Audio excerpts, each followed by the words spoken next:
Okay, hi, welcome, Jesus.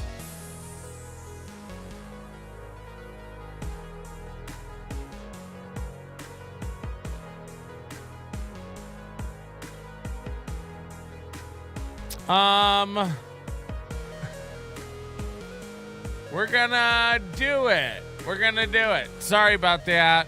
There were some difficulties.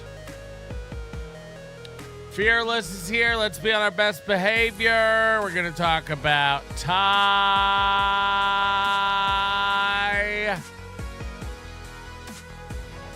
Rivera. Because God has it been popping off. You know, I just got the chicken something. I just got it. Chicken. Everything. Chad loves chicken and salmon. But this isn't about Chad. This is about Thai Rivera.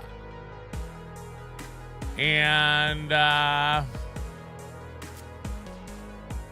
want everyone on their best behavior. You know, we were arguing before the show, watching an argument between people in our Discord. Life's too short, man. And one of them's the ghost of Mr. P, who's mad at me for misrepresenting his emails. And I want to apologize publicly for that if I did that. To be honest with you, I didn't understand them. I still don't understand what happened, what you're mad about, the company I keep. I racked my brain. I slept with them. I reread them. Woke up, went to sleep, woke up, jerked off, went to sleep. Jerked myself to sleep, woke off, jerked up, woke myself to jerk. Oh my God. Anyway, we're doing it. We're having it. Hit the like button. We just haven't checked in with Ty in so long, it's going to take time. And it deserves its own show. And today, it really popped off. And if you don't know Thai Rivera, he's a very, very bad man. I want to be clear about something here on this program. I go hard at people, but I go after bad men. Kevin Brennan. Chad Zumock, Thai Rivera. These are abusive people. Psychologically, physically, emotionally, multiple incidents, bannings. They've hit people, they've been hit, they've broken things, to a lot of domestics, as the cops like to call it. But he gets away with a lot because he checks a lot of boxes. Mexican, check. Gay, check. So he calls himself the best LGBTQ comedian in the world. And there's nothing you can do to refute that. Those are facts. Now, the fact is, we developed this wheel, this quadrant of material that Thai Rivera does. And I can't even remember it, but off the top of my head, it's gay material, it's Mexican material, it's promiscuity material, literally stories about like fucking dudes in graveyards and gas station dumpsters. And then there's crowd work. Oh, and then there's, I think the gay material and the promiscuity goes together. But then there's like crowd work where he tells you, where he's just mean, or where he tells you a story about a time he owned somebody in the crowd. And then I said, and then they said. So he's just one of these like annoying, and he keeps disfiguring his face. He's had so many fillers and so much Botox and so much He has so many fucking piercings all over. All over. Anywhere you can think to have a piercing. And he's getting tattoos all over his face. And one of his ex-boyfriends told us that he's trying to signal the Illuminati that he's down for anything. That's why he covers one of his eyes in his photos and stuff. I mean, he really is a demented human being. And on top of that, he's mean and a piece of shit. And he's about to be run out of another city. First, it was Phoenix. Then it was LA. Then it was Vegas. Then it was Phoenix again. Now, he's in Austin.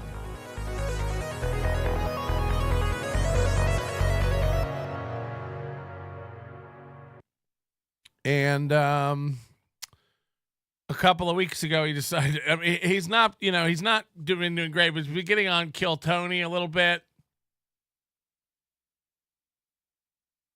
So he's been getting a few pops, but we went over one of his first Kill Tony appearances.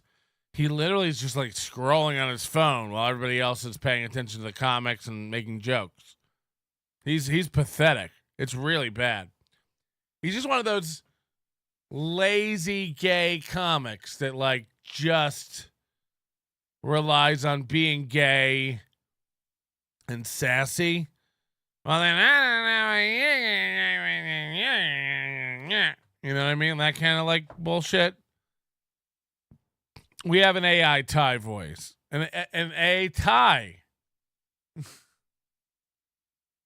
But anyway, I'm not kidding about the Illuminati stuff. He really wants to be famous at all costs. We've had several of his ex-lovers send us videos of him smashing things and the cops being called. I just have to catch everybody up because we kind of did a 2-year run on Thai. It's all available, by the way, in the Overdose. NobodyLikesOnions.com/overdose. And, yeah, sign up. Why not? Why not support the show, huh? Hit the like button. No, anyway, it's a lot. It's a lot. And a lot of it's free here on the YouTube channel as well. Check it out. Just search Thai Rivera. It'll come up. It'll come up. I mean, we own Thai Rivera. Search. Anyway, his channel kind of blew up since we used to make fun of him. And now he's got 40,000 subs. And he's killing it in views. Now, he doesn't do anything live, really. He did a test we made fun of 3 years ago. It's dog shit. But he really started, like, doing these trendy cancel culture things. And we caught on to this a while ago. He was teaching himself to edit. He was, like, teaching himself how to edit videos. And it's the most cornball, like, crazy number of cuts and jumps. Zoom cuts. Constant. It's annoying. It's so distracting. And then he learns like wipes and, like animations and stuff. And he just does, one of those like film school types that just keeps doing things because they learned how to do them. It's one of the most annoying things you'll ever experience in your fucking life. Trust me. Yeah, so let me tell you something. This one time, this one guy, he was really drunk. He had to be really drunk. I saw him drinking shots, but he goes to me while I'm on stage, "You suck balls." And then I said, "Yes, I do, sir. Please drop your drawers." And then I took his dick right in my mouth. Illuminati, hello. I'm up for the spirit cooking and the butt fucking. Let's go. I mean, I wish he sounded that nice. I wish he sounded that clean. He don't. Hit the like. Oh, God. Okay, this is Thai Rivera.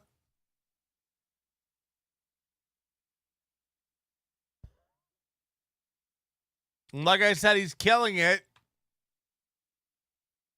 12,000 views, 9,000 views, 39,000 views, 30,000 views. Wow, so lately he's actually not killing it.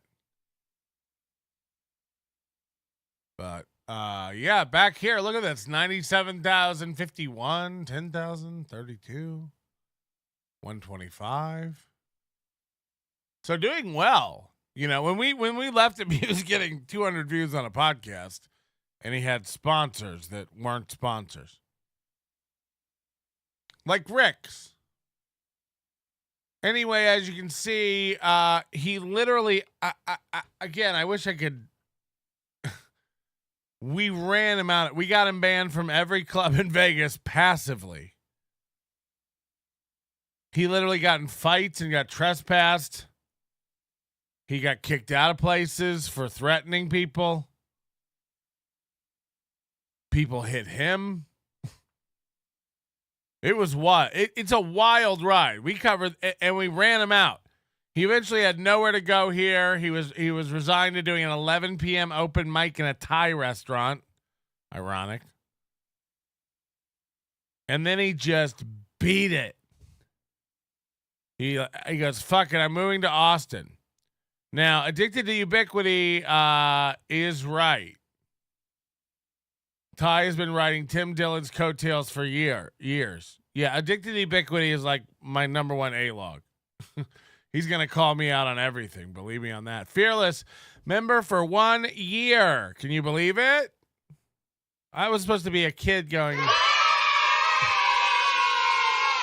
best cult I've joined. 10 out of 10 would recommend. Oh, boy. She's one of those cult goddesses. They drift from cult to cult, just draining them of life. Okay, where is it? Now, see, I saw this 12 days ago. Look at this. I watched about half of it. The lie that is Joe Rogan's comedy Mothership Part 1. Okay. Now, he used to do rambling shows for hours. And believe me, he edits heavily, but he doesn't edit anything that should be edited. They're way too long. But thank God I think he's like found this formula now where he's going shorter on these vids. So here's Thai Rivera, and I apologize in advance for his voice. The AI does not do its justice. It's gonna be bad, and I apologize to everybody who's never heard the shrillness of Thai Rivera. The little dog you're seeing is Bijou. Actually, that's not Bijou. What dog is that? He might have killed the other dog already. He had 2 dogs. This is a sad story too. He had 2 dogs, Bijou and fuck, I can't even remember the other one. Somebody will know. Bijou and somebody, and he couldn't get the other one to behave to his liking, so he gave it away to another comic. And it's like, it was like shitty, you know what I mean? And he gives Bijou a litter box and like leaves her inside for days when he goes away to do comedy sometimes, when he can't bring her with him and he can't get one of his fucking, cocksock men lovers to come around and walk the dog. And then he pretends like, no, she likes it. He prefers a litter box and to be trapped inside. He's just a real piece of shit. He has a falling out with every single person he ever comes in contact with. It's really rough.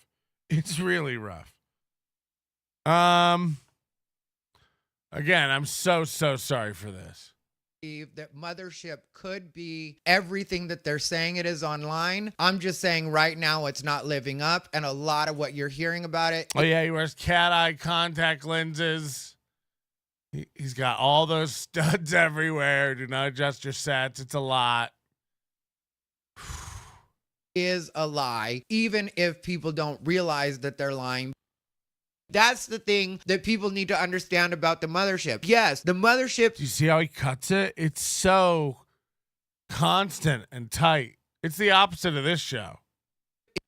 is a great club if they're being good to you and if they're going to treat you fair. But as far as the Mothership being actually necessary to your career, the Mothership is not the end all and be all of stand-up comedy. And if you ask me, for as much as Joe and his friends would like to say the Mothership is the most like the Comedy Store, It's just like the Comedy Store. It really is. Yeah. even when I was doing the most spots there, I would have told you that is not true.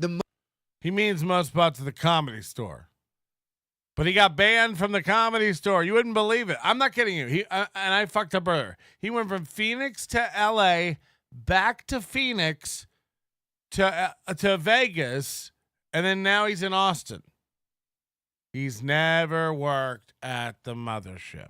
Mothership is very exclusive. Everybody was welcomed in the Comedy Store. So that meant people that were maybe a little bit off. There were some street people that hung out there all the time. Boone Chakalaka, who recently passed away, the late Boone Chakalaka, R.I.P. He used to be there all the time. It was like a real cast of characters at the Comedy Store, and everybody was allowed there. That's actually kind of what gave it its flavor in a lot of ways. And it gave you some stuff to look at that was just like, wow, that was crazy. Mothership is nothing like that. They don't allow any riffraff in the Mothership. You're lucky if you get on the open mic if you're anything different. If you want to know, and I don't say this because I run the show there, but honestly, I've said this from the beginning, the Creek and the Cave is the most like the Comedy Store because Rebecca, the owner of the Creek and the Cave, allows everybody there. And it's like the Comedy Store in the way that you really have to do something wrong to get banned from the Creek and the Cave. And believe me, I've talked to Rebecca about it and been like, we really need to get rid of some of these people. And she's like, this is what it is. And she's very clear with me. That's the way she's running it. And, you know, I joke with her that we need to get rid of some of these people. But honestly, I get the formula. And Now, Ty pretends he has a lot of friends. I've never been to the Austin Creek in the Cave, but we used to do our Nobody Likes Onions show at the Creek in the Cave in New York. I used to do Ray's show at the Creek in the Cave. The Creek in the Cave is a very inclusive, nice, it was a good club. And Rebecca, for all I've ever heard about her and everything she's done, personally for me is like great. So I'm on board with that. But Ty does like to act like he's friends with a lot of people. I fully understand it. And I also get that if there's a night that I don't want to deal with that element, then I just don't have to be there. Like me at Mothership. I really did like the Mothership. I get along with everybody there really well. That's the only thing that I don't like about this situation is I do love all the door guys there, get along with all of them really well. I love the staff there. I love security there. I know a few people have said security is a bit much for them, but for me, security's fine. I get along with the security really well. They make me feel really welcomed every time I'm there. But I didn't like the exclusivity of the Mothership. So a lot of times I wouldn't hang out at Mitzi's. I would hang out at the Mothership until it was time for me to do my set. Sometimes I would hang out in the green room a bit before or after my set. I wasn't one of those people that was just trying to be there. Like that's the other thing with a lot of the Mothership comics. Even some of the ones that I really like, they don't do anything but the Mothership. And to me, that is the opposite of what you're... Oh, maybe he used to do shows in the little room. What I heard was like he must have got banned from the Mothership. And when he got banned from the Mothership, he decided I'm going to do a video about how the Mothership isn't inclusive. Joe Rogan's club's not inclusive. Because he figures, I'm never going to be famous enough to like be on Joe Rogan. So I'll just try to pick a fight with Joe Rogan. As if Joe Rogan would ever like talk about this on his show. Do as a stand-up comedian. You're not supposed to make one club your home and just be there all the time. Yeah, have a home. Yeah, Big Irish Jay makes a good point. Says the Mothership is too exclusive, but asks Rebecca at the Creek in the Cave to kick some people out and make it more exclusive. Yeah, it's rules for the... My home, since I've gotten to Austin, has always been the Creek from the beginning. Yes, I have hung out at the Mothership a bit. Yes, I do love Sunset. But when it comes down to it, my home is the Creek. And I'm not saying I didn't love the Mothership or couldn't love the Mothership again. But as it stands, right now, I definitely do not love the Mothership in the way that it works. And I had heard Joe talking on the podcast at different points. I'm not going to lie and say I listen to Joe Rogan Experience all the time. I don't. I listen sometimes, and I would hear clips, especially when he was talking about the Mothership Mothership. And I was really paying attention during that time because I was excited about that opening and I was excited about what it was going to do for Austin. I wasn't sure if it was going to do anything for me, but I was excited about it. And I would hear Joe talk about how it wasn't about agents and managers in Hollywood. It was about stand-up comedy. And in my head, I thought, if there's any place I'm a good fit for, it is a comedy club that is just about stand-up comedy. Because he really thinks he's like this pure, amazing comic. When he was in Vegas and he was like banned from all the clubs and he couldn't go to any of the clubs, he put out on YouTube, he'd go like, yeah, I'm available for coaching, but, you know, I'm really good, so it's going to cost, I think it was like $250 an hour or something of coaching from Thai Rivera. It's like, yeah, he performs in every desert tent from here to Zizix. It's like, what are we talking about? Who are we kidding? You know, Jesus fucking Christ. It's pathetic. for the last 20 years that I've been doing stand-up comedy, I eat, breathe, and sleep stand-up comedy. He's the most hack guy you've ever met. He's the most hack comic you've ever met. Find a clip. Find a clip. Does he even post stand-up clips anymore? Let's go to the big board.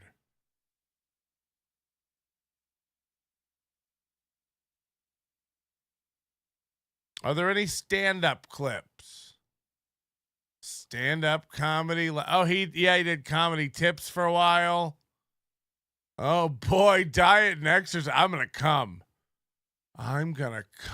Look how different he looks. Remember that you have a show coming out, and there's a good chance that between now and when that show comes out, somebody's gonna be going. That's awful. I don't ever want to see that again.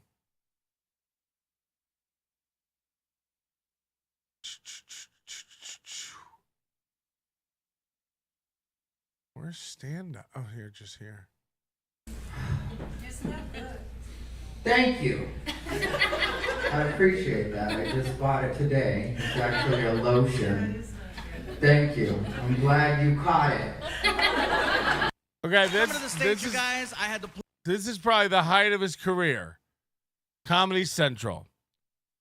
Late 2000s. And this is like when he had promise. And look what he's done to himself since then. Pleasure of watching this guy perform. He is amazing. He's a guy that put your seatbelts on. It's about to get crazy. Give it up and show some love all the way from Arizona for Thai Rivera. Fun fact, his real name is what is it? Something Ballandianda. What's his first name? Roman? His name's like Roman Ballandianda or some shit.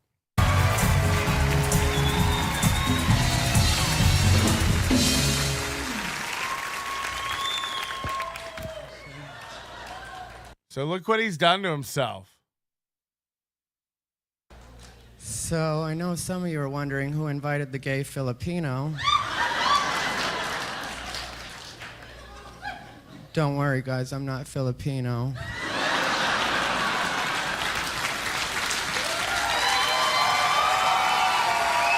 Okay, so just think of the time.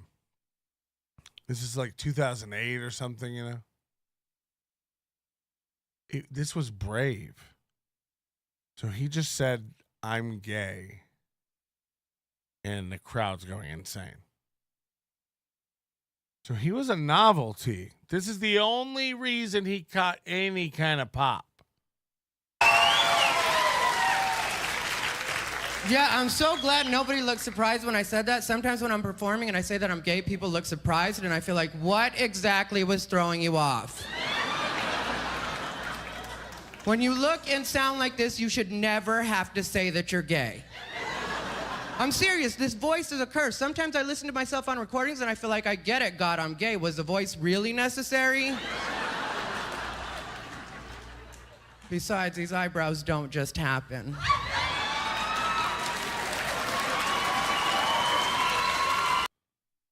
So very, very basic stuff. But he's killing. He's destroying. So imagine what this does to your confidence, you know? And I think gay people need to remember that they offend people too sometimes. Yeah, like when the gay marriage thing happened in California, they started a campaign called Gay is the New Black. Yeah, which pissed a lot of black people off. And understandably so, because I hate to break it to everybody, but black isn't done being black yet.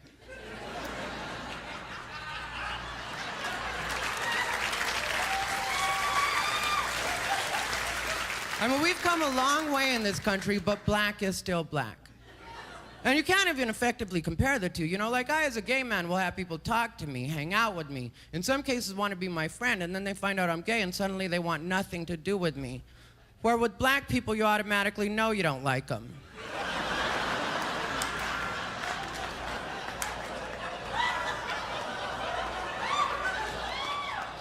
And that's his best joke, but that's not getting a laugh.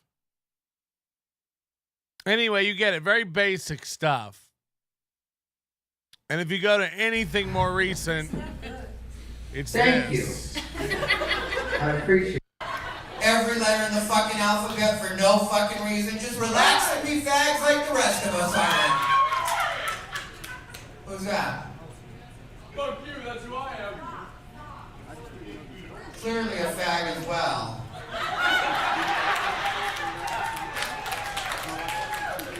Top-notch security in this place. I see why you guys are charging $6.50 for water. Terrible aim. Well, really, that camera, I didn't even know what was going on. I thought it was somebody giving me another bottled water. No, it wasn't. It was a This is all he does now, this kind of crowd work. fucking bitch-ass White Claw. I mean, I'm a faggot, I'm not fucking with White Claw. What happened? They ran out of Zima? Coming to the stage, you guys, I had the pleasure of watching this guy perform. He is amazing. Thank you. I appreciate that. I just bought it today. It's actually a lotion. Thank you. I'm glad you caught it. Well, you know, because you buy something new and then nobody notices, you're like, fuck. Wasting my fucking money. You know, but then This is the every letter in the shit. This is the dream that they're all chasing, man. Stage next to an exit sign. This is the dream every fucking one of them wants. Tatwa, thank you. Member for 12 months. I can't believe it's our anniversary for so many of us.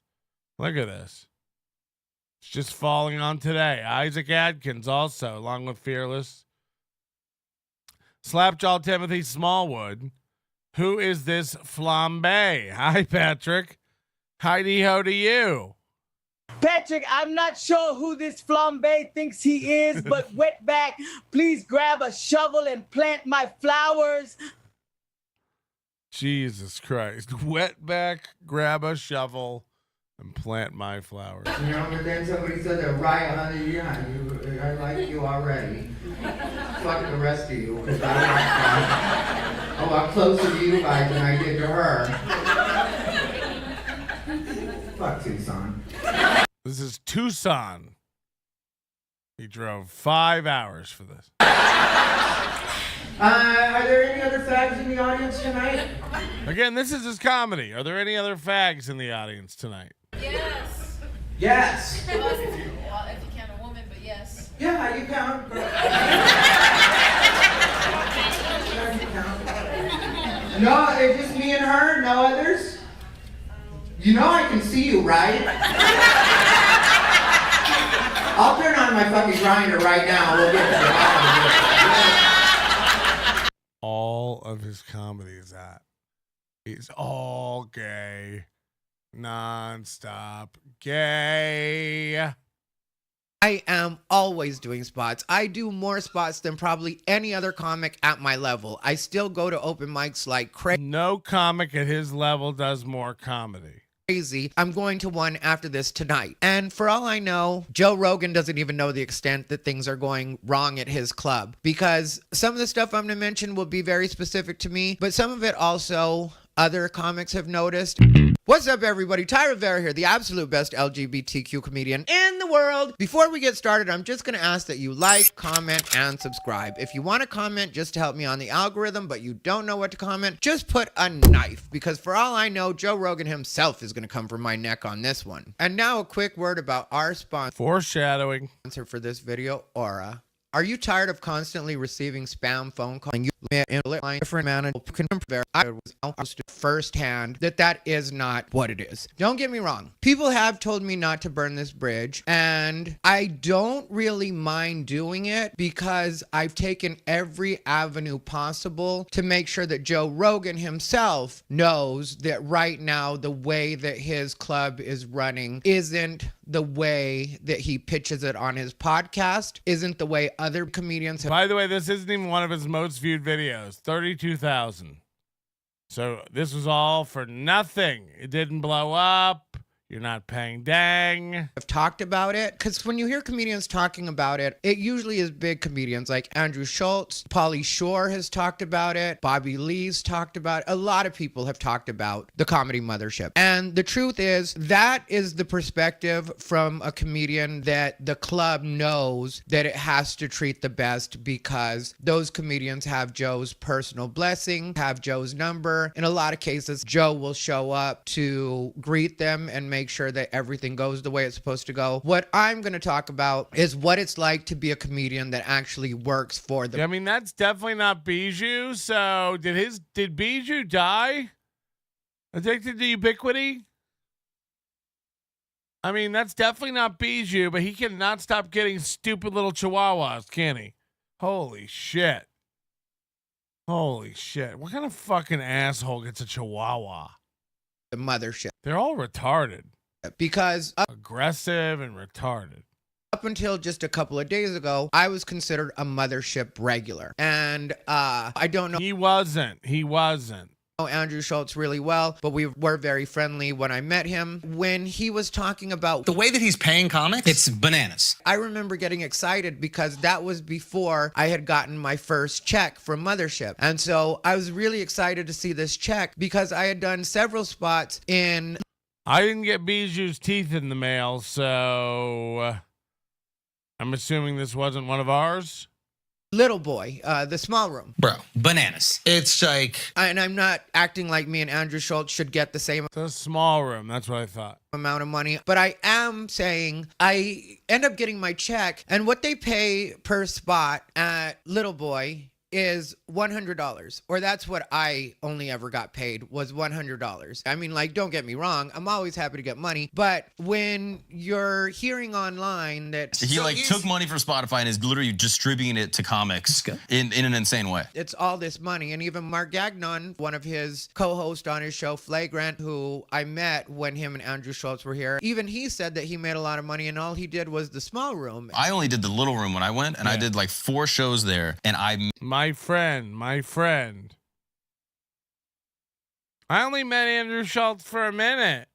My friend Mark Gagnon made money on the trip on just doing the little room. And like I said, it's $100 for that room. And so in my head, I thought, okay, well, maybe the real money comes in when you do the big room, when you do Fat Man. So then I ended up doing a set for Tim Dillon and Giannis Pappas, because Tim Dillon had requested it when he was in town. And I ended up getting that check, and I was paid $200 to do the big room. So Andrew Schultz was talking about how much money you make doing this club. It's just complete game changer. But I don't think Andrew Schultz would be dazzled by $200. Once this.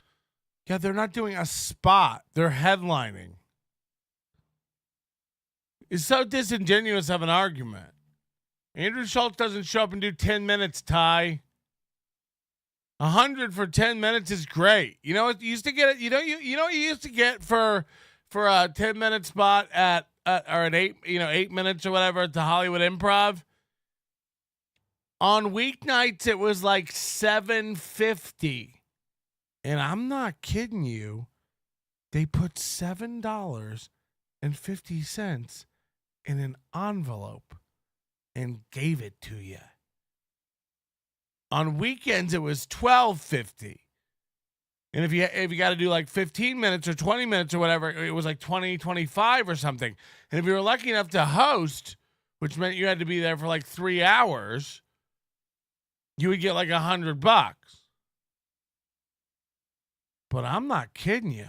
It barely paid for parking. That was the standard pay. And this is in 2012, 11, 13. It's not much more now, guaranteed. Insane.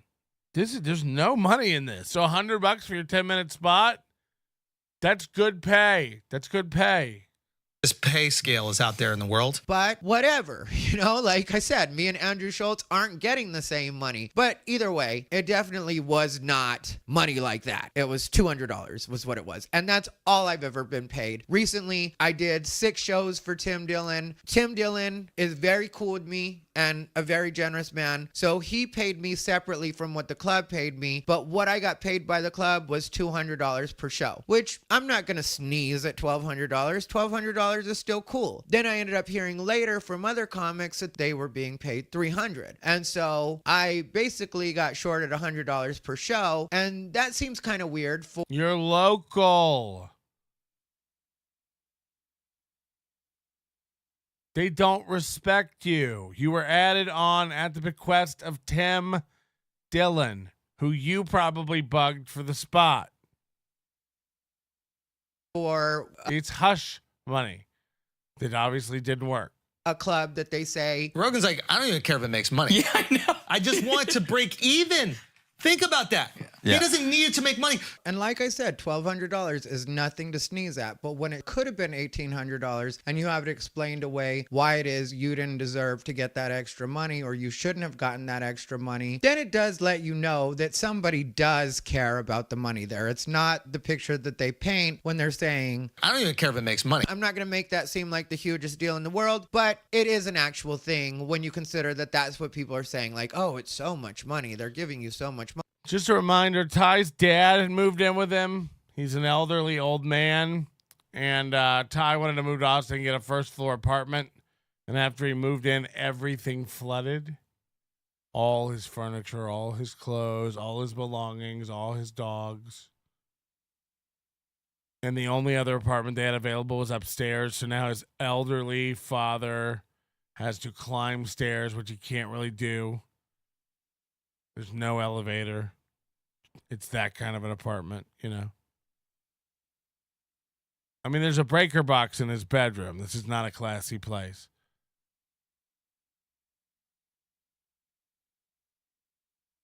Ty said his dream was to make enough from stand-up comedy to buy his dad a house. Ty is rapidly approaching 62 years old. He's had so much work done. His hair is completely dyed. It's all gray. His beard's, it's all gray. He's old as fuck. His father's elderly, on death's door, and now moving in with Ty so Ty can take care of him.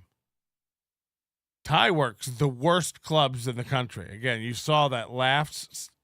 When there's an emergency exit next to the stage, yikes. I'm joking, of course, but I think he is like 50, 52, something like that. We tease that he's elderly because he's gay and he hates that. He's trying to hold on to his youth. He's one of those guys who takes shirtless bathroom photos and puts them on Instagram nonstop. Yeah, he's such a bad dog owner. He neglects his dog. He feeds him nothing but Amazon garbage. But he only has the dog as like an accessory. It's not really like a companion or a friend or a partner. He just like has it. It's just like there, you know. All you had to do was suck Joey Days' dick for stage time. You dumb cat eye tattoo face faggot. Shout out April LaRue. Shut your mouth and gobble Aaron's goo and don't tell me what I can and can't do.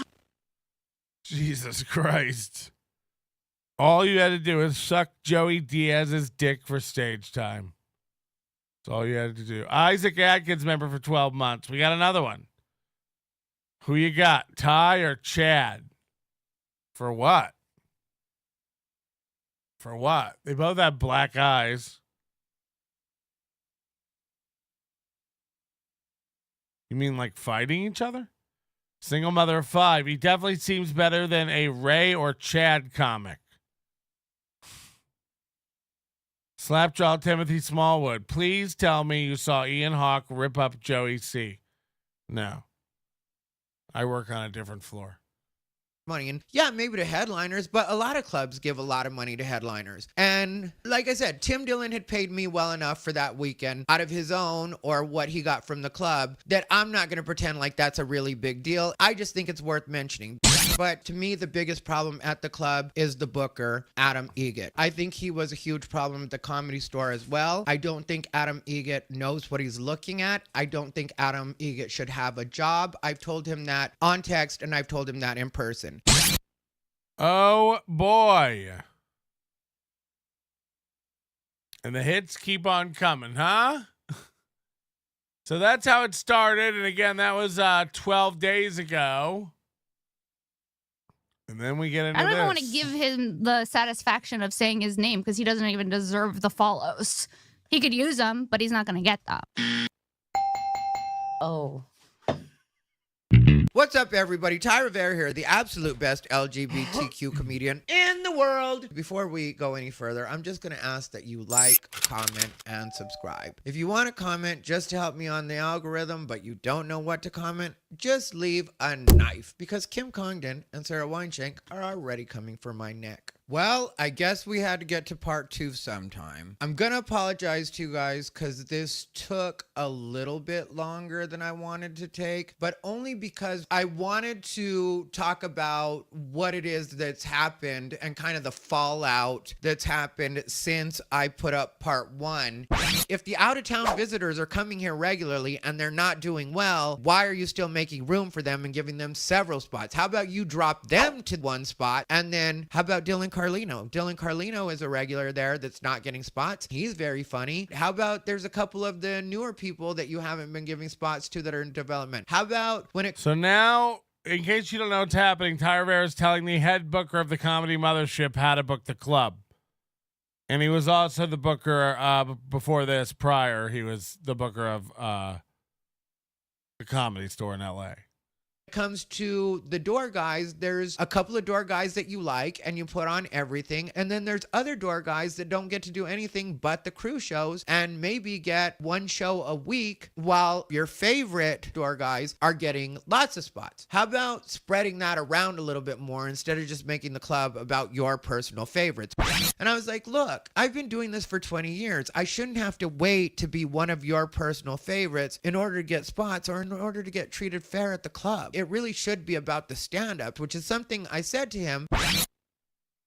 To me, the biggest problem at the club is the booker, Adam Egget. I think he was a huge problem at the Comedy Store as well. I don't think Adam Egget knows what he's looking at. I don't think Adam Egget should have a job. I've told him that on text and I've told him that in person. Because the truth is, I've held this in for 10 years, I think it is, that I've known Adam. Maybe closer to 8 or 9 that I've known Adam. And for anybody that doesn't know what a booker is, a booker pretty much picks the schedules for the comedians. And my thinking that Adam is the problem isn't just because of my personal experience, and specifically the door guys have noticed the amount of favoritism that Adam shows just isn't fair. And there's no way that you're not going to eventually end up in a toxic work environment when you are running so much on your favorites.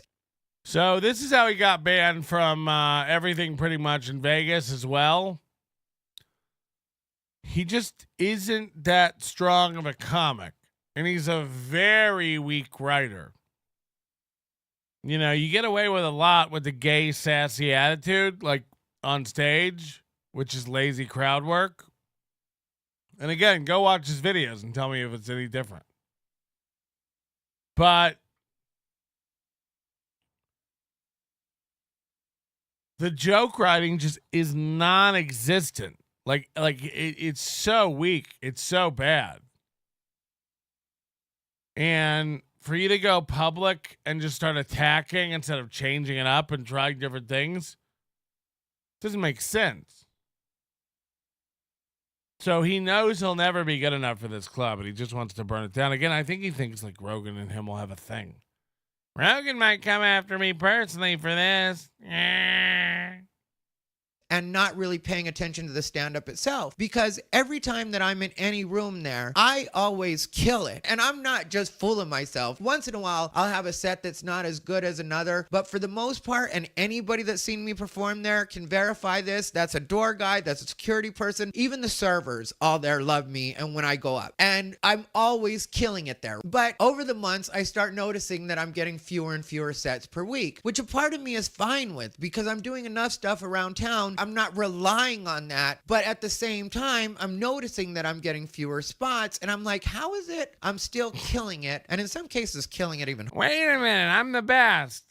harder, but getting fewer spots. And then it hits me on a very logical level. It's like, oh yeah, because other comics are coming to town and they have to accommodate for them. So of course there's going to be fewer spots. So for a while there, I had no real resentment about it because I was staying at about 2 spots a week, which in case you haven't done the math so far, translates to about $200 a week. And I'm like, whatever, it's cool. I'm doing 2 spots. It's dope. You know, it pays the bills. It keeps my dad in diapers. Week. I still get to work out there quite a bit. I go for Sundays and Mondays, which is the crew show. Those nights, it's like an open mic. So obviously I'm Sundays and Mondays. working for free. But on those nights, I noticed Adam always puts me in the last spot. And I didn't really think anything about that until at one point I had not remembered that I had something to do on a particular night. It was like a Saturday and I wasn't going to be able to make my spot. So I asked if I could trade out spots with somebody. And then he told me the only other person that I could trade out with would be Jeffrey Berner because he liked me in the last spot, which is otherwise known as the Sam Kinison spot. And then it hit me. It's like, yeah, I do only do the last spot. I thought that was just a coincidence. I didn't realize that Adam had it set up so that I was only doing the last spot. Keep in mind, Adam is also never around for my sets. So it's not like he's able to see what I'm doing, but that's a part of why I would show up on crew show is so that if Adam wanted to see me, because sometimes he's there on Sunday or Monday, usually Monday, but I would show up so that if he wanted to get an update and see what kind of material I was doing and stuff like that, that he could actually see it because a lot of people. Why doesn't my daddy want to see me do a show? Why doesn't my daddy want to see my new stuff? By the way, Kate Meany, stay gone, bitch. Stay gone. We ain't forgot. Anyway, sorry about that. People have said that Adam likes comics to do new material, which I do that anyway. So I'm like, I'm perfectly comfortable with him seeing me and the level to which I kill it. So I continue to get spots. Also, I don't mind doing the mic because usually I'll do 3 or 4 sets after the This dog is just chomping on its foot.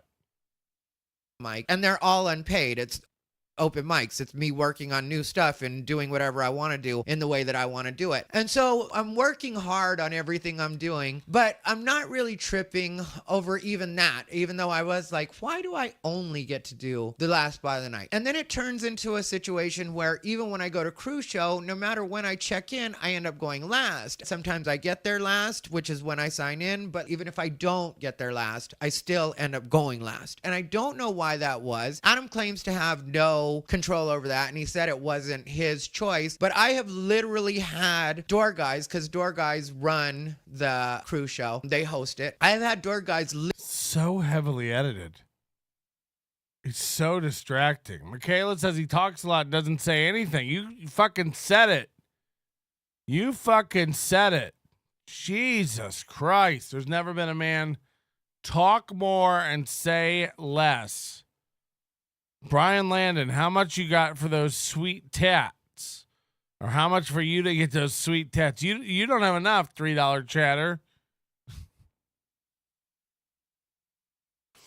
So thorough, Joe Burrow. Mommy, I saw Daddy in the bedroom growing a man. Hold on. What the fuck? Why am I reading that?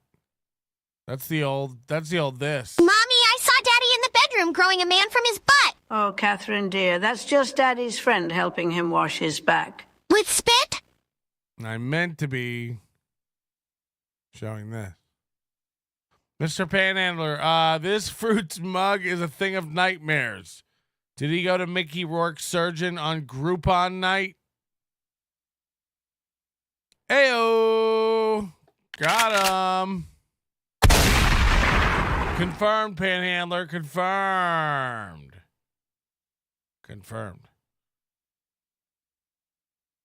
Literally come to me on more than one occasion and tell me, do you want to go up next? And next meaning I'm going to be earlier than I usually am. And I'd be like, yeah, I'll go up next. And then they'll come. Oh, yeah, by the way, we have an executive producer for today's show. Bob Levy for life. Bob Levy for life. Thank you for supporting the program in March, just like everybody else, of course, on our permanent and ever-growing High Rollers string of, what is it? String of truth, of honor, and fame. String. We got to work on the name.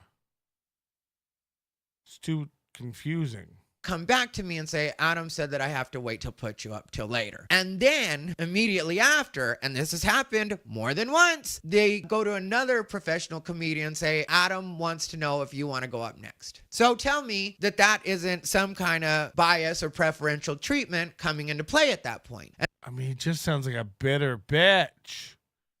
He just sounds like an angry, bitter bitch. You know what I mean? I mean, how many other comics feel like they deserve a spot too and they don't run to their little podcast about it? And I'm not going to throw any door guys under the bus, and I'm not going to throw any other comics under the bus when I say this part. Believe me, we'll get to the part where I'll throw a couple of people under the bus. But at this point, I'm just saying that that's something that I've had happen more than once and literally go down exactly the way I said. So I start getting like, okay, well, I'm getting fewer spots. I'm basically relegated to the last spot of the night. I'm supposed to feel flattered because that's the Sam Kinison spot. I wouldn't mind if I weren't only considered for the Sam Kinison spot, but it's what it is. And I'm killing it even in that last spot, which you know they're tired. It's what it is. It's what it is. It's what it is. Because the last spot, a lot of times they got there before 10. Now it's 12:45, 12:25, something like that. That's usually when my spots were. And so there does come a point where it gets like, okay, well, I should probably address this with Adam and find out what's going on. They're not putting him on until after midnight. Everybody knows this is where the idiots go. This is where the suckers go. This is where the pores dwell. MMC1, Ty just said on Instagram that you hired him for 3 hours of coaching at $250 a pop. No, he didn't. Sweaty Tryhard gifted one Nobody Likes Onions membership. Thank you. Thank you. And Black Eyed Sue's right. The string is short. Our numbers are way down. It was funny because John's Neglected Cat is now counting in LO numbers. And we made less than Chad today in super chats, so it's very embarrassing either way. But what it is, and but he said that my numbers were up, and that just means he hasn't been counting long. I mean, my numbers are not. The numbers are bad. Like I said, now the Reds have come back to Kevin now. It's all like nice and chinless panini. But they've disappeared from almost everywhere else, if we're honest. So Pat Dixon's been doing okay. Chad, they're gone. I first asked Asana Mod and Derek Poston in the green room 2 weeks ago now, maybe 3. Hey, if I want to talk to Adam about my spots, what would be the best way for me to go about that? And they both look at me like Adam is their abusive husband and is like, oh, I wouldn't do that. And then Asan is the one that says, I have never seen that go well. And in my head, I'm like, I can't just talk to the booker about something that's related to the bookings. That's not allowed to even inquire inquire or find out if there is something going on, because if there's something that I could possibly correct, then I'm fine with it. But I know that I'm professional. I know I get Quit being gay. Quit being gay. along with everybody there. I know I'm not doing stuff that I shouldn't be doing there. I don't even drink, so it's not like you can be like, well, he comes here and drinks all the alcohol up in the green room. So I don't really understand what's going on, but He's drinking all the alcohol in the green room. I do want to find out about it. And like I said, at first I just dismissed it to, well, there's other comics coming in town. But then because, you know, like the list of the comics is right at the door because you have. Yeah, we should get Thai for Hackmania. I agree. We should get Thai for Hackmania To introduce the next comic. So you see the early list is right here and then the late list is right here. So you can see what other comedians have been on particular nights. And I couldn't help but notice that there would be the same comedian sometimes doing a set on the early show and then doing a set on the late show. And it's kind of like, okay, well, I know these comics and they're cool or whatever, but I don't really see why they need to be on two shows in one night and then I get one or none. And then some people are getting 4 to 6 shows in a week, which I don't begrudge them that, but how about you just take one of those away from them and give it to someone like me on the weeks that you say you don't have any room that you. He's so like, he probably only looks at himself. He probably is giving new comics chances every week, but he doesn't even see that because he's more worried about his spots. Why not take it away from one of them and give it to me? You can't put me on at all. But I hadn't gotten to say this until this point. I just was noticing the way that things work and the amount of spots. And it's like when other people come in town, if I'm going to do less spots, I do think that's okay. But why aren't Oh my God, Aaron and April are on 30 minutes, aren't they? other people doing less spots as well, other than they're your personal favorites, which I know the visitors. So you get it. A lot of bitching about Adam Egget. And then I think he eventually gets onto this. That'll do, big. Not do well. Like I owe them an actual performance. They're paying $12 for Liquid Death, which is canned water. So yeah, I may not do a set full of just new stuff, but I will always do stuff that will vary it up, not only for the audience, but for myself. Then you'll have Kim Congdon go up and literally eat it. That'll do, big. Not do well at all. And this has been several sets I've seen from her. Sarah Weinshank. I like her, but I've known Sarah for 8 years and I have never seen her kill it. So does she deserve several spots every time she comes to town at what's supposed to be the biggest and best comedy club in the world? I even had Sarah on my... The biggest? Whoever said that? I don't know. I think the biggest comedy club is either, I don't know if it's still the West Palm Beach Improv. Like 700. Like comedy club, obviously not a theater. I feel like there might have been one built bigger. show. So it's not like I feel like she shouldn't be allowed to grow. I just know that as it stands, she does not deserve to get that many spots. I don't really even think she deserves any spots at the Mothership, to be honest. There's lots of people that think that I'm not funny. But Adam will load her up with spots because both of them, he loads them up with spots, but then they don't do well. And for some reason, he doesn't notice that. And I think a good booker, Adam, even if he dated Sarah back in the day, and maybe that's the reason that he continues to give her spots, should be able to put his personal feelings aside and say, look, this is what's best for the club. Don't save that speech for me and then tell me why I shouldn't be getting booked when clearly I kill it at your club. Instead, you want to put your ex-girlfriend up. And Kim and Sarah are both cool girls. They're cool to hang out with. They're cool to chat with. I'm just talking about the comedy. And when I mentioned Kim Congdon, Kim does have potential to be funny. Sometimes she is very funny. Nothing personal. We've even DM'd each other recently. Not too long ago, we DM'd each other. But she knows how she's doing at the club. When she's going through her phone. Remember this. They're cool. He DM'd her. Are super tips added to your numbers? I don't know. You got to ask John's Neglected Cats about that. Brian Landon, don't be a bitch. Just get the tats. Come on, man. I mean, you know how much those tats would cost? Do you know how much those chats? Do you know how many those chads would pads?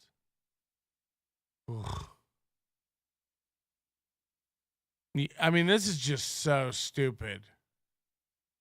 And scrolling and just trying to make things funny in the moment. That's not necessarily gonna be the best, rarely even there by the time that I go up. So how is it this person that's rarely there can tell me or anybody else how it is I'm doing at the club or whether or not I deserve spots? But then when I finally do ask him about it, because I didn't like, as one of the elders that is actively on the Austin scene and does see these younger and newer comics moving here, in some cases to live in their cars, and thinking that maybe if they can just get a shot at working at the Mothership or doing set. I'm living in my car. If I can just get a shot at the Mothership, then I could tell my mother that I had to quit the grocery store. And this was all worth it. I'm at the Mothership and I'm telling my jokes. I'm saying shit and I'm getting Joe Rogan's attention at the Mothership. I'm doing it at the Mothership. Sorry.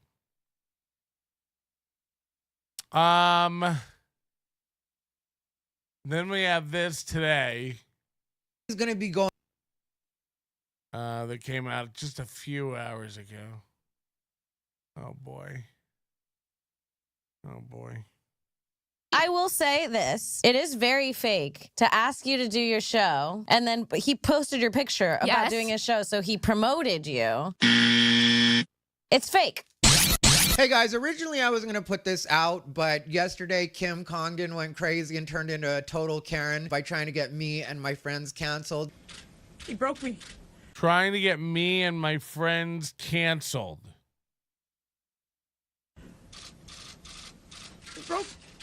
So I figured I would share not only what the latest developments were, but also the text conversation that we had over Instagram DM. I really do think it needs to be called out because when...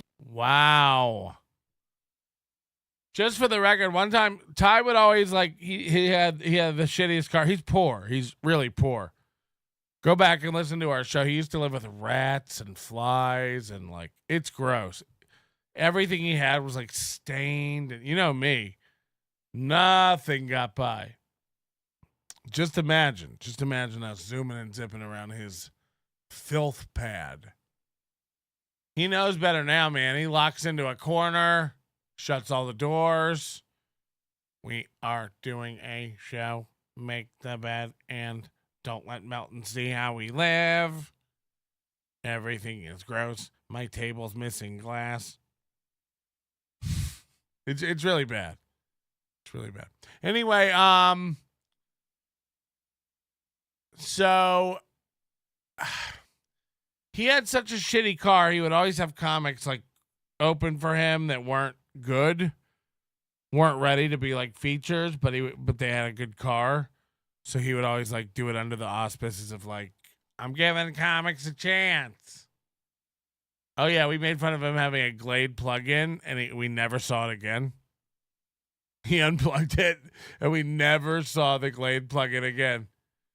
I would just go, yeah, like it just smell nice. God, like you just say something in a certain tone and people get so embarrassed and change their whole life. Wow, Chad doesn't have a couch? You know, a month later, a couch is ordered. It's like, Jesus Christ. If your life doesn't necessitate a couch, you know, you don't have to have a couch. Because I said, get a couch. What a bunch of losers. You know. Anyway. She's calling people to tell them that they shouldn't have my friend. Oh, sorry. I was telling a fucking story. I'm so high. I can't even. So we would have shitty comics like that weren't ready, open micers, drive them to these towns, sometimes, 8 hours away to open for almost no money.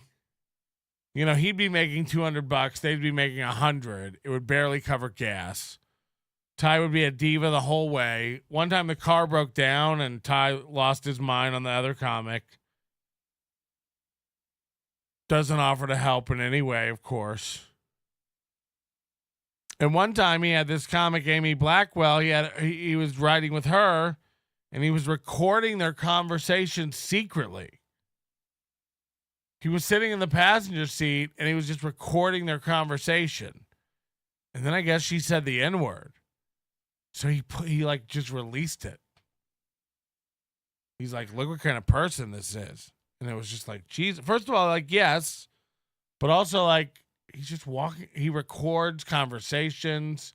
More than one time, he's come out like releasing privately recorded conversations. It's like, Jesus. So he's quite a bitch. He's quite a bitch. Friends on shows. What she needs to remember is, oh, the dog's barely alive after being kidnapped by coyotes. We did find that. We did watch that video, actually. I just forgot. But I think it must be dead now, because you don't see it.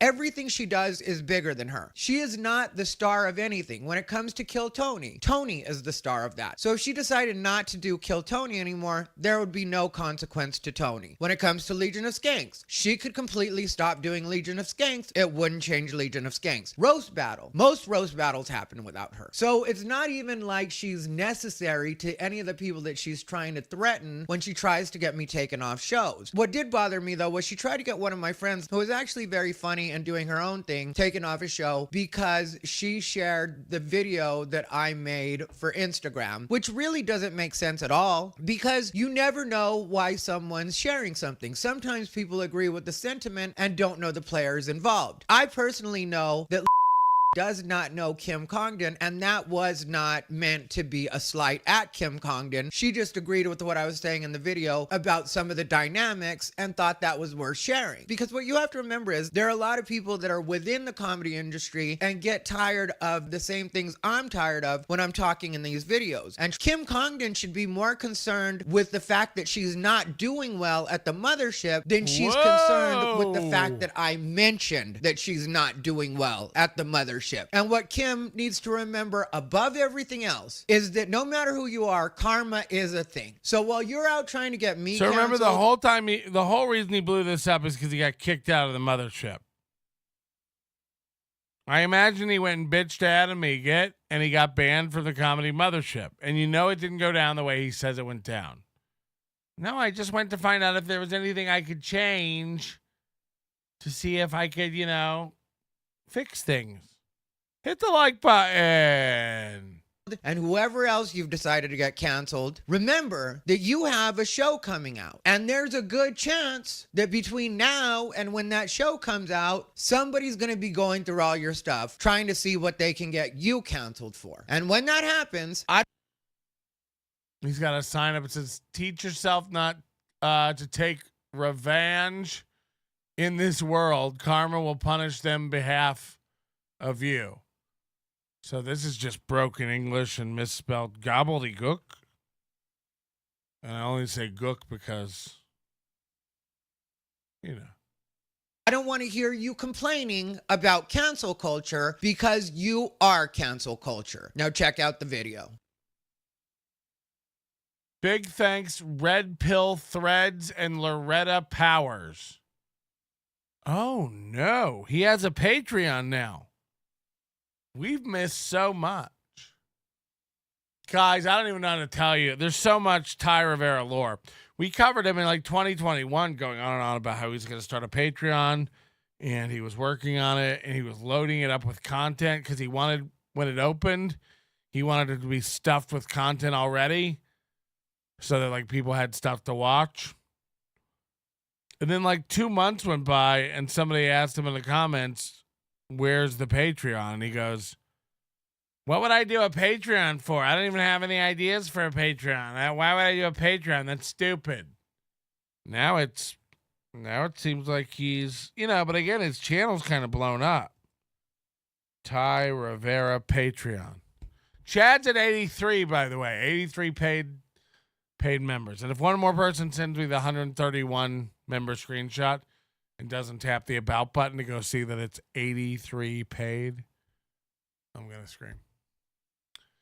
Okay, stand-up videos and vlogs. 24 members. Oh, boy. 8 paid members. 8 paid members. And I'm doxing the guy's account I'm using. Who cares?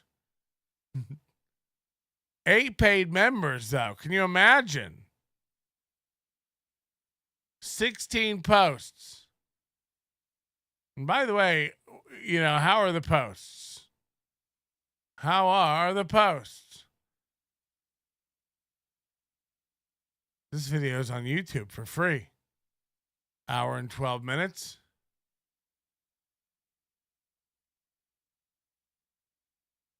That's on YouTube for free. 8 Patreons. What's up, everybody? Thai Rivera here, the absolute best LGBTQ comedian in the world. Before we go any further, I'm just going to ask that you like, comment, and subscribe. If you want to comment just to help me on the algorithm, but you don't know what to comment, just leave a knife, because Kim Congdon and Sarah Weinshank are already coming for my neck. If you want to know the real backstory on it, I harassed both of them into moving here because I thought that they could be an asset to the scene. And when I say an asset to the scene, I don't mean what they actually ended up doing, which is just coming in and out of town every once in a while to use the Austin comedy scene and Mothership specifically as a piggy bank. That would be so gay of us. You do nobody any good when you're doing that. He just comes across as this bitter guy. Again, he got this kiss from Comedy Central. Thought it was going to develop into something, as so many of us did, But Comedy Central dances with a lot of ladies. She don't take a lot of guys home. So he got real bitter about it, and he just still mad. Again, his YouTube channel is blowing up. I don't know why he's not more positive about it. 39,000 subscribers. If those are real, now we have caught him buying views in the past. What's the view count? 3,500 views 8 hours ago. What's my show at from this morning? Was that 8 hours ago? Ish. If you want to be part of the scene, make it out to some of the other spots. Mix and mingle. So anyway, both of them have hurt feelings. And again, I blame Adam Egget and even Tony Hinchcliffe a little bit, because I really do feel that real friends... Now he goes on Kill Tony, so he's burning another giant bridge here. I mean, Kill Tony was one of the only places in Austin where he was welcome. Now he's throwing Kill Tony, Tony Hinchcliffe under the bus. Tell you the truth. And they both need to know that their performances at the Comedy Mothership have not been up to snuff. And I'll tell you what they sent me, exactly what they sent me, because I do feel like it's important to be accurate in the way that I talk about things and the things that I say. So we'll start with Sarah, because that was pretty quick. Sarah just sent, hey, kind of you're dragging me online when I've only ever been nice to you and went out of my way to do your show and always show you love. You've also come up to me and told me I've had good sets. I don't want to be on bad terms with you, but this seems really fake and unnecessary. So I responded with, not fake at all. You know you have work to do, and if you don't, you're not being honest with yourself. I appreciate you doing the show, and I told you that. I even had Hooch walk you back, but you don't do well at Mothership, and that's a fact. Maybe record your audio from your sets and be honest with yourself about how it's going. Whoa. We're not on bad terms. I mean, this is just so bad to do. Why would he do this with people who, but I'm 100% done pretending things are something other than what they are. Lastly, don't ever mention being nice to me like that's a favor. I'm nice to you as well, and I'm definitely not clamoring for you to be nice to me. And that's really... Again, if you think any of this is nasty, you got to go back in the Overdose and watch the Thai Rivera stuff. And a lot of it is available here on YouTube. You got to go back and watch it. It gets bananas. The way I feel about it. I also think it's silly that she thinks that because I told the truth that I was dragging her. I'm not dragging her at all. And technically, I don't tell her she has good sets. What I usually say to her is I give her the big eyes, as big as my eyes will go, and I'll be like, fun set. When I say fun set like that to somebody, that's me being as nice as I can be and acknowledging the fact that you did have a set and it probably was fun for you. I'm not saying that it completely wasn't fun for the audience. Fun set. Fun set. But maybe I'm old school, but I just like to see people kill it in actual shows. So here's what happened with Kim Congdon, Miss. By the way, we have an hour of we have 2 full hours of Thai Rivera stand-up on my channel. It's unreal how bad it is. I have 2 full headlining sets. I'm so secure in myself. She really did make a fool of herself tonight because I was just enjoying my evening. I stopped by the creek and I did the open mic. I'm going to be honest, absolutely destroyed it. Anybody that was there tonight will tell you it's just the way it went down. So Kim hit me up with a clown emoji on one of my stories, which I also know for a fact because friends have told me that Kim and Sarah sent them text messages because some of them liked my reels that I put up. And what these girls don't get is these people aren't even necessarily saying they agree with what I'm saying. They're just comics. I put things in a funny way, and the way I did the edits was also entertaining for some people. So have you ever seen a man get systematically barred from the Austin comedy scene so quickly due to self-sabotage?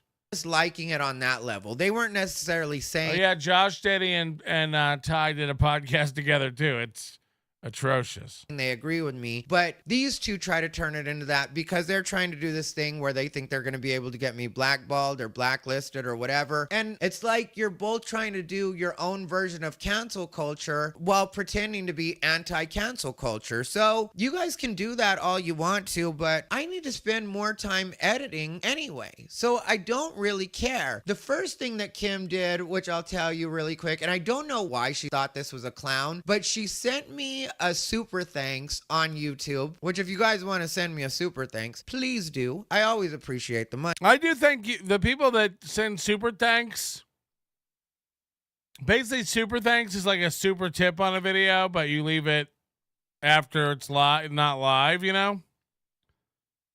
It's like, to me, it's like the Starbucks app, you know, when you order on the app and it asks you for a tip and you're like, I'm not going to leave a tip. I don't have to look anybody in the eye. I don't have to tell anybody. Fuck your tip, bitch. But like when they flip that thing around, you always give them a fucking tip because it's like, you know, the pressure, the expectation, the implication. When you leave a super thanks, it's like you don't even want recognition. You're just actually thanking somebody for the video. That's nice. That is nice. Hello. I think you nailed it. It's been almost exactly 2 years since he moved to Austin. And you said 2 years till he's kicked out of the scene there? No, not even 2 years. Well, so not even 2 years. He's done there. He's done in another city. Yeah, it'll be interesting to see how this plays out. Because he's going to get more and more bitchy about it for sure. Oh yeah, we saw it happen before. You know, in Vegas, it starts. He starts arguing with all the local comics, and then it turns into a snowball, and then everybody hates him. He's like, okay, I gotta leave. Yeah, he's just doing it again in another city. It's great. Yep, fourth or fifth time. Yeah. Faux show. Faux shit. Sorry, I thought you were done. I didn't mean to hang up on you. I'm sorry. I thought you were done. Soft timeout. Kush King, the turn. I loathe greed. The Grent, the turd. No, I'm saying, like, what I'm saying is, you know, those people don't even want, like, look, there's a little bit of narcissism on both sides, right? Like, you're super chatting, you're super tipping, you get your name, you know, it's like everybody gets a little dopamine. The point I'm saying is the people who leave the super thanks are genuinely more thankful for the videos. That's all I'm fucking saying. The Grent. What's the Grent again? I forget that one. Hint. Oh, hint and grift. Okay, so the Grent is when you go, a Grent is when you go, guys, I don't know if I'm going to be able to do a lot of shows this week. My car is in the shop and it's going to be $700. You right? You give a specific amount. It's going to be $700 to get it fixed. So I'm actually going to have to like do a little side hustling during the day. Unless, right? Is that a grant? Is that a grant? Because when they were saying it about merch on the thing, they were like, it has to be like a specific amount. They always like ask for a specific amount. And I also think it has to have nothing to do with the show. You know what I mean? Like, it's one thing to go like, it's one thing to like spend money you earned on the show on something for the show. Or it's even another thing to go like, you know, if we make enough, we'll do this on the show. I think it's a different thing to be like your car. My car needs fixed. I need $133.75 as a car repair is a grant. Yeah, but that's not really a hint. I think it has to be more subtle, right? It has to be like, guys, there's this really cool new comic book that I want. Is merch into comic books? I shouldn't be saying this, but I've given up on signaling the Illuminati and want to signal the Freemasons with my face tattoos. There's a stretch goal to get them removed on my Patreon, but I can just cross them out if we don't raise enough. Are you still offering rewards for bijou teeth? You're a mean one, Mr. Grint. Money, but she sent me a super thanks for $4.99. Okay, baller. And she included some text. I'll post it here. And I just felt like, what in the Section 8? Whoa, sick burn. Is happening right now? Who's paying anywhere close to $4.99 for their rent? I don't even know why she thought that was clever. This is his real complaint. She thinks my rent is $4.99. I would have chosen under something that was really insulting, like maybe a penny. I don't know if that's an option, or 99 cents. Or if you really want to be insulting, you send me $100 or $200 and you just include the words, "You need this more than I do, clearly. Sorry to have taken your spots." Something like that might have drove it home more. But when you're trying to be bitchy on a budget, it's just never going to work out. I mean, like, I'm sorry, Kim, but you're just... Don't be bitchy on a budget. What is this $5 bullshit?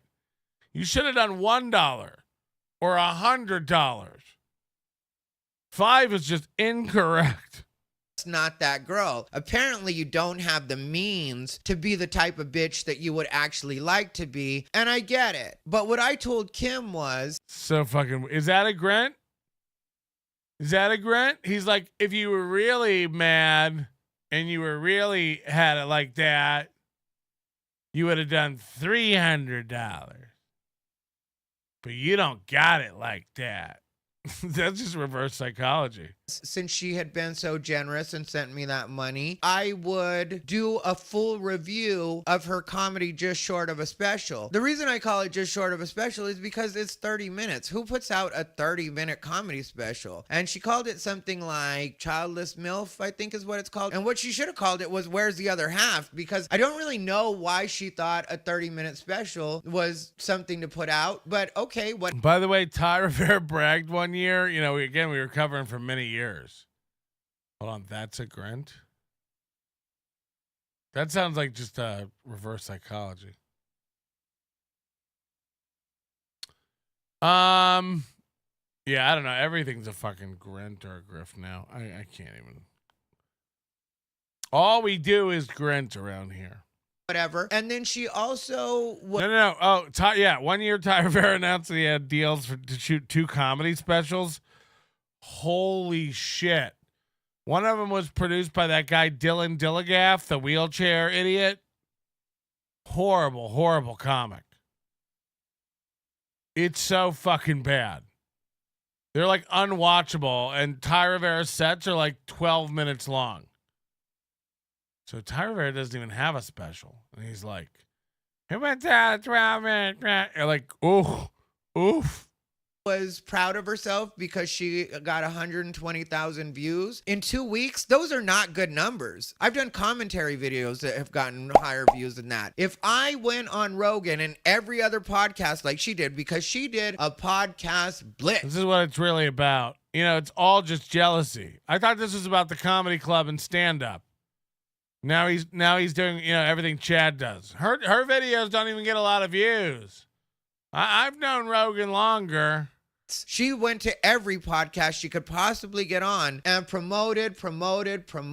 And then only gets 120,000 views. And I kind of thought she was joking at one point where she was like a week in. And I think she had gotten like 60,000 views. Anyway, I'll post it right here because I really wasn't sure if she was joking, but she put like almost at a week and 65,000 views. Life rips. Also, life rips. Isn't that what Chris Ophelia used to say all the time? But anyway, neither here nor there. And I was like, 65,000 views in a week for a special? I would not. Again, we've shifted the whole argument now. Not be proud of those numbers at all. I would not even want to talk about that. I wouldn't even want to mention that I put out a special at that point. I'd be like, you guys, let's change the title of this and just make like it didn't happen. I might even consider taking it down. I mean, like a special? Not just a comedy video, but like a special. Okay, whatever. To each his own. To each her. Now, there's only like 7 videos of Thai Rivera doing stand-up on YouTube. We just looked. So this creep was going through my stories, and then on one, she went ahead and put the clown emoji. And I'm like, why is this creep sending me a clown emoji right now? And I was at the creek sitting with friends at the time. I'm talking with a group of friends, enjoying my life. It was a nice night tonight. But I did want to entertain this only for the screenshots. So I sent back, glad to know you're so easily shaken. And then I also sent a clown emoji because I don't care. I am a clown. He always laughs. He's like, that's what I did. You don't get a tattoo like this and then get offended by somebody calling you a clown. She put quaking. And then I sent, use this time to write jokes instead, which I really feel like she should do, is just write some jokes. Stop with whatever you're doing right now and work on your actual set. My words really should have inspired you. But let's go on. So she put, you'll have plenty of time to do that because you won't be getting much stage time. LOL, LOL, LOL. 3 LOLs. What are you, going nuts right now? Or is that the ha ha ha ha ha ha ha ha ha? Seems kind of unhinged. Whatever. The thing you have to know about me is I've already... This is classic Thai Rivera. Thai Rivera operates under a set of rules that he expects everyone to learn and adapt to. And what's more, that set of rules is constantly changing and being updated. And his phrases that he loves to say are, for me, or the thing you have to know about me, or if you want to talk to me. It's literally the soup Nazi. You have to operate under a certain protocol that Thai Rivera, and by the way, he'll never do it for long enough. He burns every bridge. He's KB. He burns every bridge.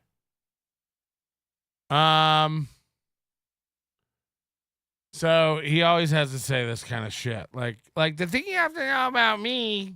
I already told people I'm quitting stand-up anyway. So anything you think you're going to take away from me doesn't matter. If you want to get on the phone with the... Now, he said this before. When we first discovered him and started tormenting his life. What happened? He said, I'm quitting stand-up 1 year from today. And we put a countdown clock up, and then it came and went. And it's been 2 years since then. And he hasn't quit. And now he's like, I'm going to quit anyway. Again, we're going through this. The people from Skankfest and tell them you don't want me there anymore. I don't care. Have at it. Flex your muscle, Kim Congdon. Also, the first step of blacklisting or blackballing someone. Who gifted a membership? What happened? Did somebody do something? Sweaty Tryhard, thanks for the super sticker. Don't say my name. Got him. Okay. Why is this going off? What happened? People are becoming members? Is this real? Is this really happening? Attention DK, vaping, Bentley, and other high rollers. I will no longer accept super tips and chats. Please use the super thanks system. Go forward. Yeah, maximum 2. So. Hey, buddy. Let's make it really hard for John's neglected cat to count. Only super thanks on old videos. Really old videos. All right, so somebody's fucking around and gave a bunch of bullshit memberships. I'm hiding it. You ain't gonna fuck with me like that. I'm done. Boink. Now what, biznitch? Now what? We don't even know. Somebody is gaslighting them into believing that they're not being blacklisted or blackballed. Plus, I've seen a lot of the men you date, and the only blackballs you should be worried about are the ones that are usually hitting your chin. Good try, though. So then I sent, how much of my stage time do you think was coming from Mothership? Because I am a true beast and will go to every mic I can possibly go to, and then we'll get booked to do longer sets at other spots that aren't the Mothership. So I really am not worried about her taking my stage time like that. I don't even know why she thought this was a thing. And then that's when she responded with, LOL, that's not what I meant. Have fun, clown. All right, Kim, I get it. You're trying to threaten me. Little do you understand, while your friends may be humoring you in DMs, people are also laughing because I just clown you guys, and that's what it is. And I didn't even mean to. I was just calling out the fact that you guys don't have good sets at Mothership. If Adam is having problems cutting fat on the show, I'll tell him where he can cut some fat. No pun intended, but you guys... Well, they just tried to cut me? I'm some fat.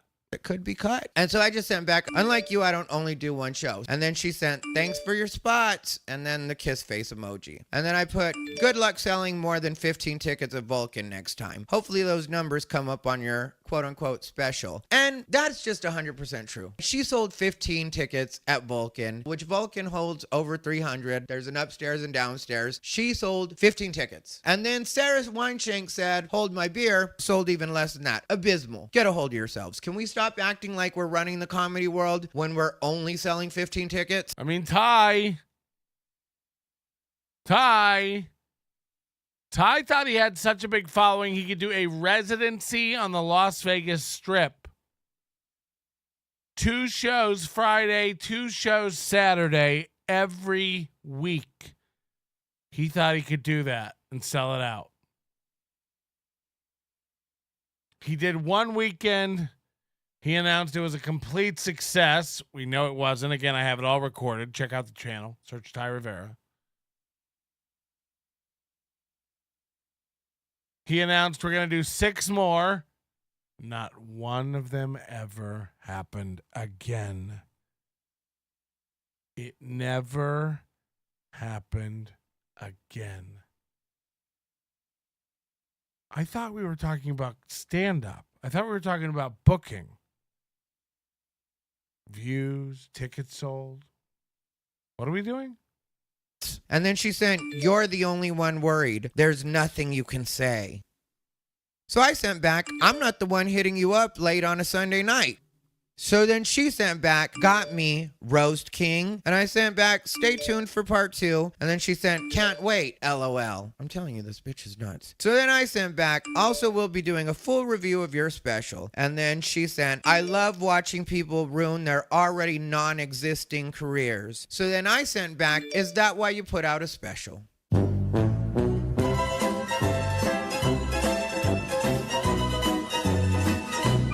So anyway, she put, get more tattoos and keep being a spiteful little bitch. I'm sure it'll fix whatever's going on mentally. LOL. You only picked on a woman because anyone else would beat your puny little ass. Laughing emoji. Pussy. I'm a gay man. Do you think I'm offended by the word pussy? Also, she's right. I did only mention her and Sarah Weinshank. They were the 2 that popped in my head. Jeffrey Berner is always eating hot shit at the Mothership. And I love Jeffrey Berner. I'm very friendly with him. We often talk about about working. But he does eat hot shit. Now, and we've had some good chats, but Jeffrey Burner could go too. Maybe drop him down to one spot. I'm not saying any of these people shouldn't get any of these spots, but you have to remember, there's 80 spots in a week. Adam says that he's not able to book all of us, and I'm not the only one that he would I'm not the only occasionally give weeks off because he didn't have any room for us. But if you're giving Sarah Weinshank 4 spots and you're giving Kim Congdon 4 spots, and then let's say you're giving Jeffrey Burner even 2 spots, that's 10 spots right there. Drop them all down to 1. Then maybe nobody can understand you because it sounds like you have marbles in your mouth. April looks like a really cool bird today. You'll have 7 spots left over, and you can put up some of the other comics that actually deserve to be there and actually treat it like it's what it is, a paid show. And maybe we're not Adam's best friends. Maybe we don't party with Adam and Tony Hinchcliffe, but you'd have a much better show, and that's a fact. So when I respond to her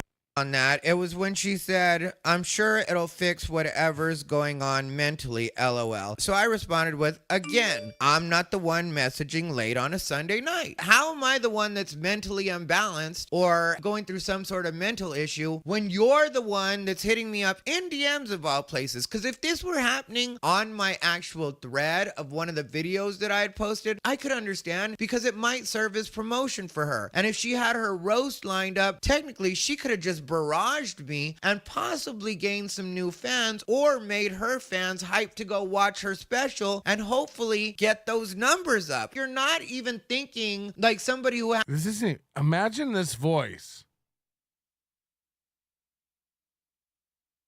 Do you feel the relief you feel from me just stopping that voice? That incessant shrill. Do you feel the relief of silence? Isn't that nice? Imagine 1 hour of comedy from this fucking loon.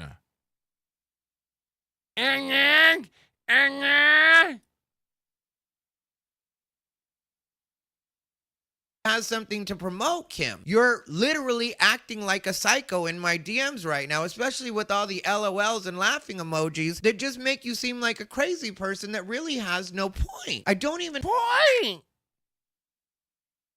Good. Know what's happening. And then she sent, huh? You're literally too stupid to argue with, LOL. And I just sent back, you're bothered, Kim. And then she sent, bye, Ty. And the best part is she had just called me too stupid to argue with, and then she spelled bye B-Y when she meant B-Y-E. And then what an idiot. Immediately after she said bye, Ty, she sent, you're a moron. And then I put, and you're not good at bullying. She said, I don't need to bully you to feel good. Then why are you here? Because I put out some content where I mentioned you and Sarah Weinshank, but you definitely are trying to bully right now. Jeff already been through this with her. She's not good enough to bully anybody at anything. I don't even know why. I hate people who can't say bully. It's bully. Tony Hinchcliffe made her think. Stop bullying me. That she was a better comic than she was. This really is what happens when you give these people false confidence, is then they run in and they just get zinged. Ty was defeated when he left Vegas, man. He's had a year and a half to renew himself over there, get his confidence back, be left alone. He literally had to leave the state to get left alone. We had so many spies in this town on Thai Rivera. He couldn't do anything anymore. And that's why we need to cultivate Agent O in Austin. If you are a comic watching this, you're in Austin, you have the lowdown on what Ty's up to, can provide any background info, any inside info, just like the info I'm going to give you tonight, please reach out. Agent O at nobodylikesonions.com. Agent O at nobodylikesonions.com. We keep all our sources confidential here. It's a fact. Ask around. It's how we get all the scoops. inged because they're not ready. So I just sent back in response to her, bye Thai, BYE asterisk. And then she sent, those are your issues. And I sent, you don't even know how to spell. And then she said, listen to this sentence. How come you never post with loved ones? Who loves you? Truly. LOL. Sad. Clown face. Who loves me? The entire Austin scene. I don't know if you know this, Kim, but The entire Austin scene. a lot of people really do like me here. I don't get it either, to tell you the truth. Who says that? Chad? I'm not even pretending like I'm that likable of a guy. I mean, look at me. You guys are watching this. I'm kind of an asshole. But people here like it. I have a lot of friends. You know, I had to tell several people tonight not Put some WD-40 on that. Squeak! to sit with me. And I wasn't even being bitchy. It's just I wasn't in the mood to talk to and hang out with everybody. I was hanging out with my friend Leonarda, who just recently got banned from the Mothership. Imagine if your name was Leonarda. Pretty. Her story to tell, though. But it Hi, I'm Leonarda. Oh, boy.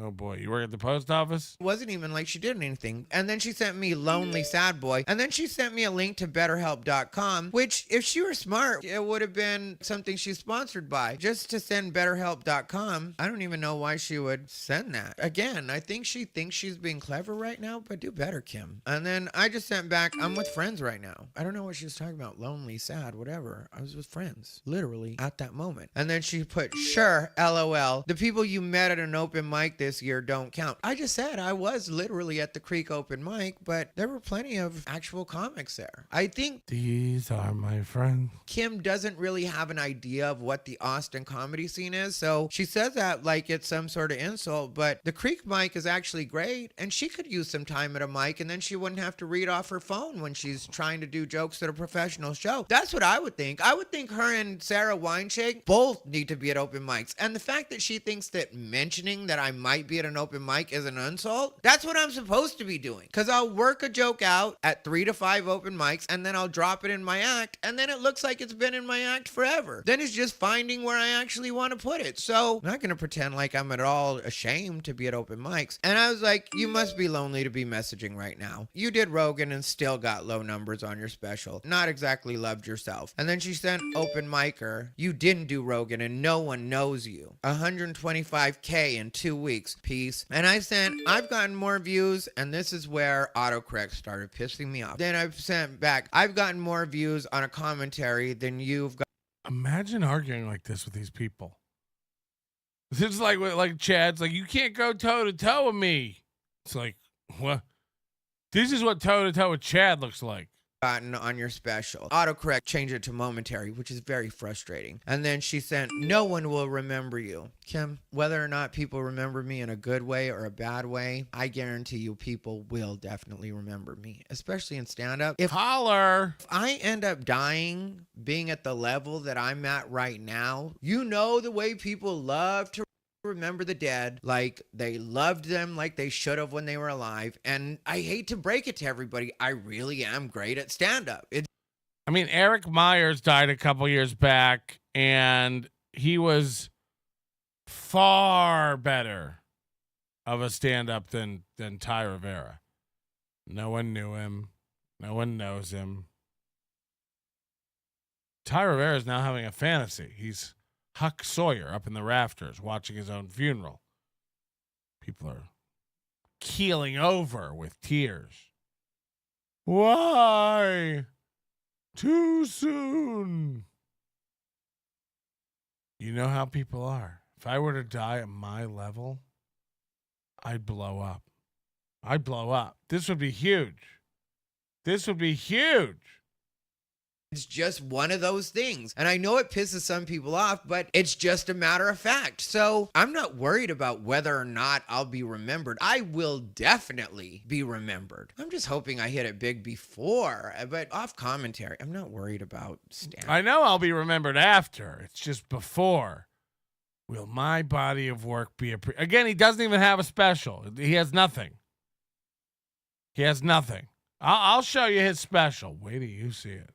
Up anymore. Like, come on, get a life. And then I sent back, you think 125K is good? Question mark, question mark, question mark. Laughing emoji, laughing emoji, laughing emoji. And then again, autocorrect fucked me because I was saying in 2 weeks. And then it said, I'm 2 weeks. And then I sent ha ha ha ha ha because I didn't notice that autocorrect had just fucked me. But the point still stands. He doesn't know that you can edit a message. Or does he have like an iPhone 4? He doesn't know that you can edit a message. 125K in 2 weeks is not great for a special. Look at possibly Sam Talent special or Shane Gillis' special or Jordan Jensen has 420. Why aren't you Shane Gillis? That's good. You got to do at least Shane Gillis numbers to be good. 5K on hers, so 125 in 2 weeks, Kim. That's not good. I don't know why you think that's a flex. He can't. I mean, he just keeps repeating himself. It's pathetic. The Mothership is the draw. You're Adam's friend. Don't get it twisted, Kim. You're really doing yourself a disservice right now. So I just sent back, you're not either. And she said, that's why when I come to town, you get less spots. I said, you sold 15 tickets at Vulcan. She said, it's the whole reason you're even mad at me in the first place. I took your shit and watch. I'll do it again. Kim, I'm really not mad. I just know for a fact that you don't do well at the Mothership. And you know that. That's why nowhere in this do you say, I actually really do well at the Mothership. You just haven't seen it. Or anything to that effect. You're the only one that thinks I don't do well at Mothership. Something like that would make more sense. So I just sent back, you just don't do well at Mother. And then she sent, and again, bye-bye clown. Thanks for the review! Exclamation point. And I've sent back, does this ever work? I mean, imagine doing this. This is insane. This is insane. Because I don't know who would feel any kind of bullied by this. To me, it was just a ridiculous conversation from a girl that seems unhinged. And then I sent, you're not successful enough to be a good bully. Better luck in the future. And then she sent me, and she deleted it, but she had sent me, you're a botched clown is what she sent me. Which I've been very open about the fact that at a point I got injected with silicone and I had to have my whole face opened up. And then take the silicone out because the circulation wasn't going to the surface of my skin. So I started to get a brown skin. He's a fucking...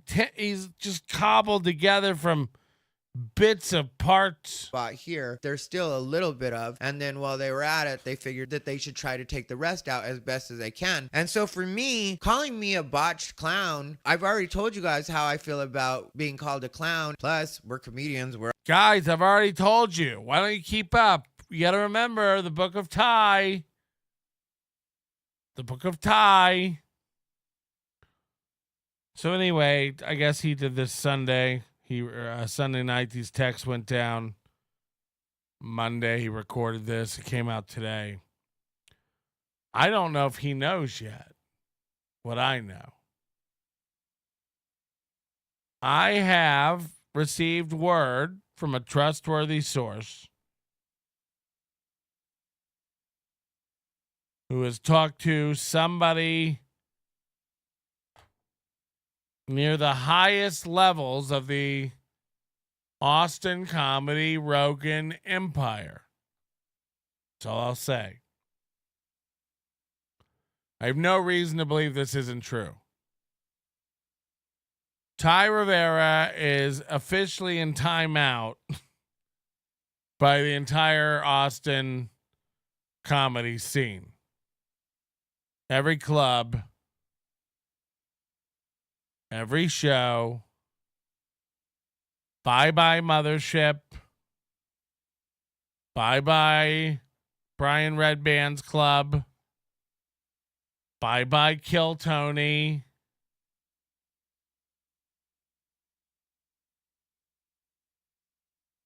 and word will only spread further and further.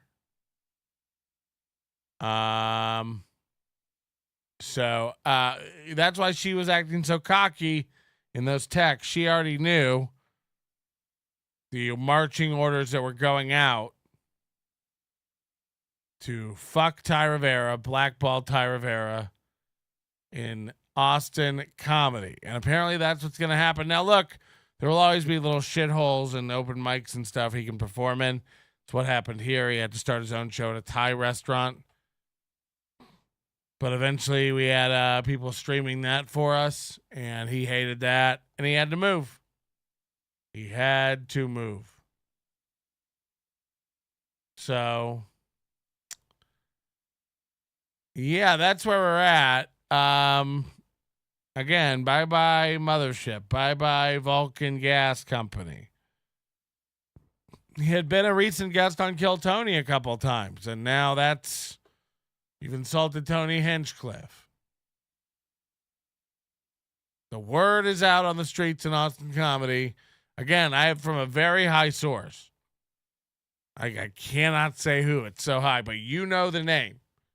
You know the name.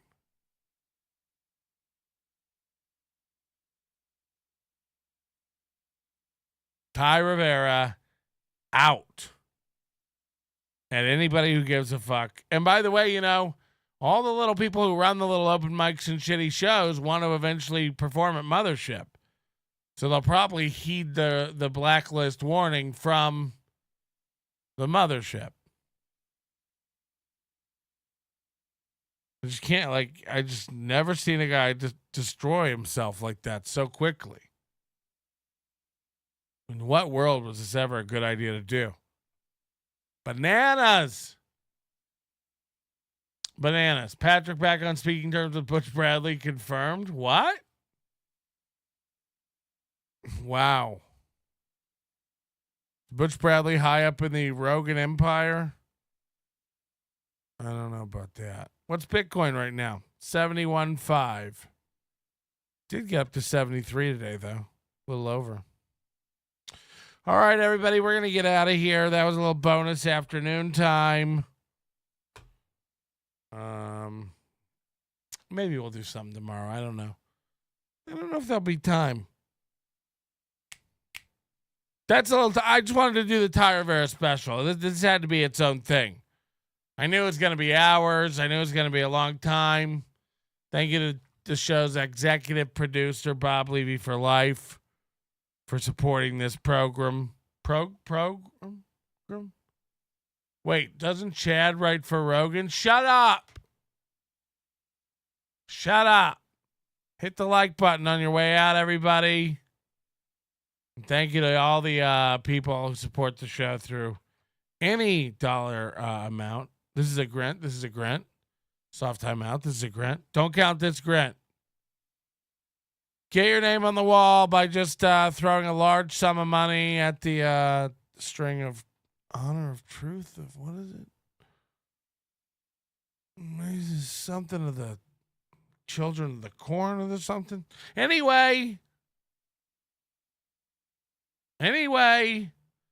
Jordan Scale says he's going to leave a super thanks once it's over. Let's see. Let's see if he does.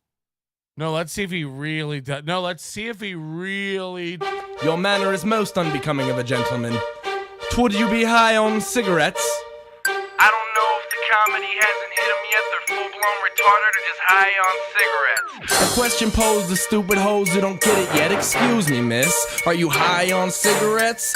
I don't know if the comedy hasn't hit them yet. They're full-blown retarded or just high on cigarettes. All the laughter that you deploy if you listen to the show, boy. Patrick Melton faces have you stacking that low point. It's the low point, not the reason. The reason is fucking gold. That'll make the Taco Pony party be a party of soul. To make you vandalize a van with a pedal sticker so bold the family probably get arrested before they get down the road. Or stupid motherfuckers just got